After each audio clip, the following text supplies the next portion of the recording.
आम्ही भेटलो इंस्टाग्रामवरती ॲक्च्युली, आणि दिग्विजयनी मला रिक्वेस्ट पाठवली आणि मी एक्सेप्टही केली की प्रियांका नाईक म्हणून. आणि तिकडे आमचे जवळजवळ 30 ते 35 म्युच्युअल फॉलोअर्स होते. आणि नंतर मी बघितलं की ह्या मुलीला तर मी कधी गोरेगावमध्ये पाहिलं नाहीये. आणि त्याच्या समोरून मेसेज आला की तुला कुठेतरी बघितल्यासारखं वाटतंय. तर मी त्याला बोलली की हो, मी तुला गोरेगावात बघितलेलं आहे. मग नंतर खूप दिवस गेले, आम्ही भेटलो, बोलू लागलो, जास्त जवळ येऊ लागलो. मी प्रेमात पडलो बोलता बोलता.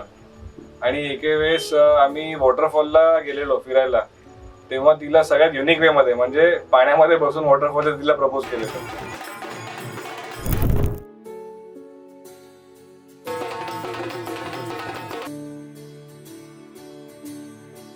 तेव्हा मी त्याला खरं खरं सांगितलं की मी त्याला 7-8 वर्षांअगोदर ऑलरेडी बघितलं होतं इन्स्टावरती, आणि मी देवाचं खरंच आभार मानते की त्यांनी रिक्वेस्ट पाठवली, कारण आज माझं त्याच्याशी लग्न होत आहे. आणि I am very happy, I am very happy.